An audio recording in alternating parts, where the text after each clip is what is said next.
Olá pessoal, tudo bem? Sejam bem-vindos a mais uma aula. Hoje a gente vai estar abordando um conteúdo bem importante, um conteúdo assim que eu adoro falar e debater sobre ele, que é leitura e interpretação da arte. Ao decorrer da aula, então a gente vai estar interpretando quadros e imagens, que é uma temática que ela cai com frequência no Enem, né?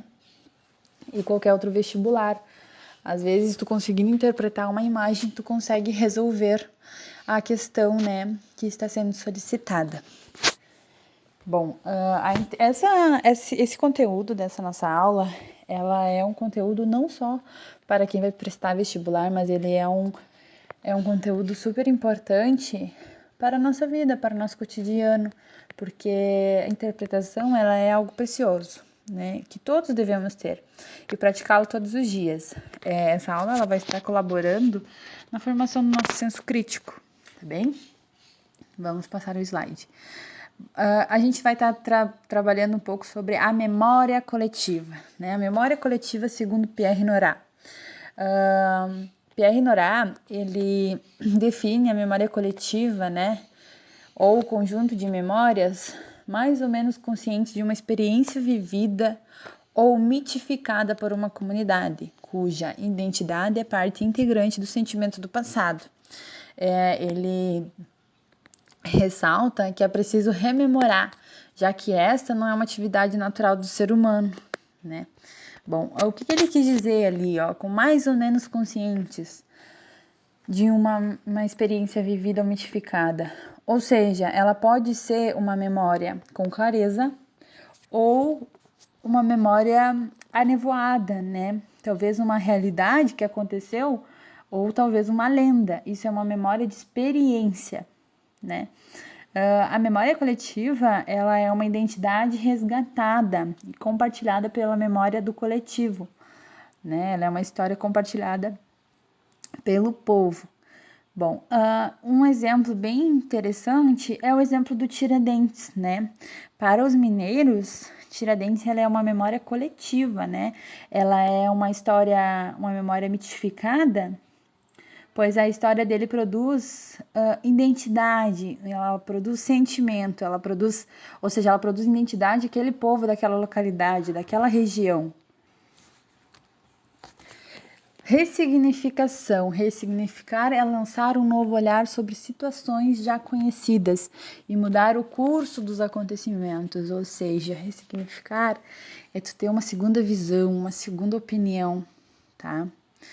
E vocês vão entender ao decorrer dessa aula como isso é importante, né? Por que isso faz parte da nossa interpretação.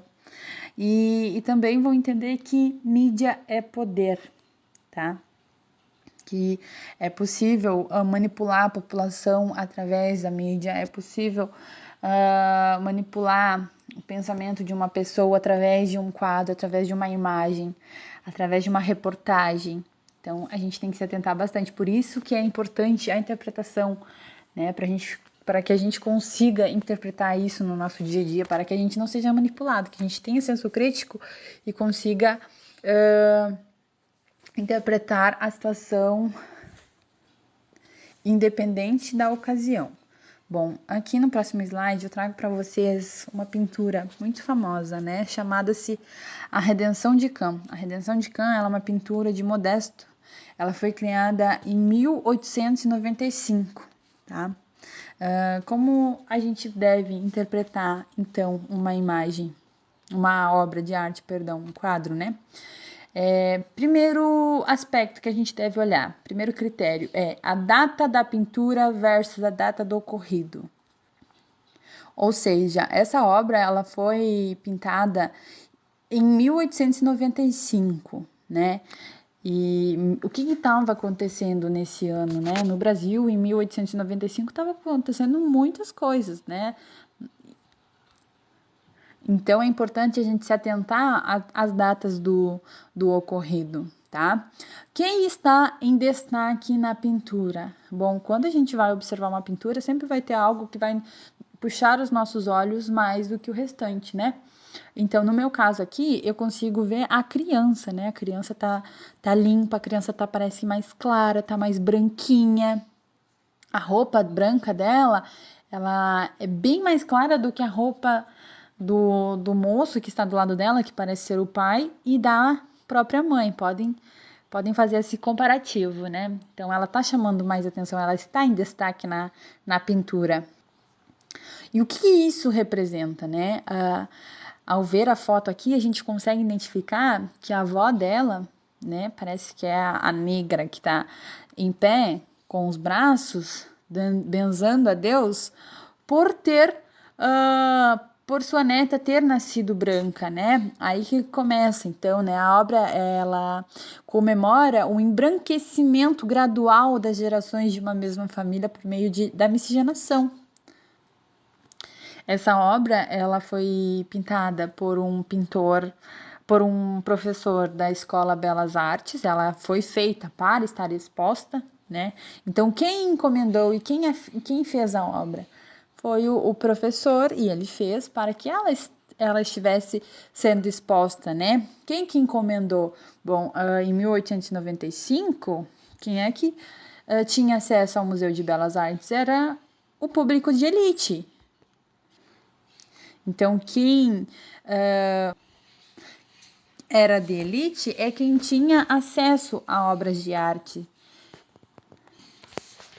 Outro critério bem importante da gente analisar é o que está embelezado e o que está embrutecido, né? Como eu falei aqui, o que está embelezado ali, ó. A bebê, ela tá com uma roupa bem mais clara, isso significa que é para chamar atenção, né? Aquela roupa dela tão branquinha, tão limpinha, e a criança em si tão branca, né? Para retratar o embranquecimento daquela época, da miscigenação, né? E o que está embrutecido, foi o que eu falei, né?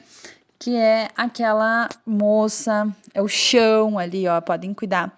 Por que o homem branco está em um chão de pedras e por que a mulher negra, que mais parece ser a avó da criança, está em um chão de terra, né?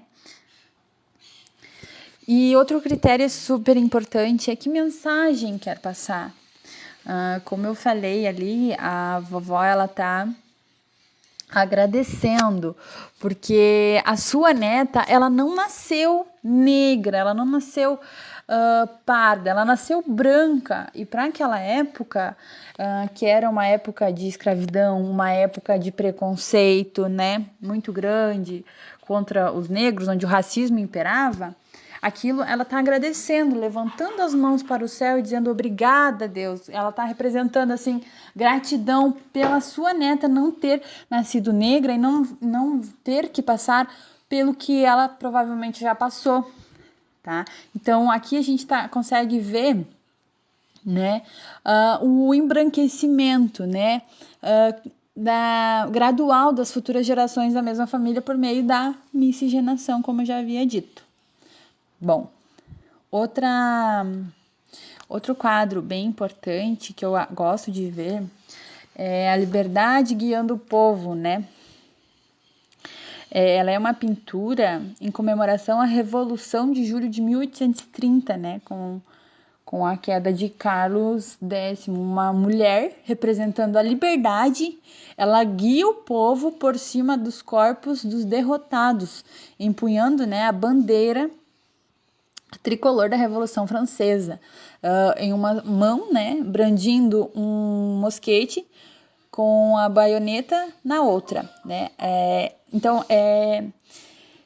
essa pintura, ela representa, ela traz uma memória coletiva, e é sempre importante, uma coisa que eu descobri, que quando aparecer alguém, uma mulher com o peito de fora, ela vai estar representando a liberdade.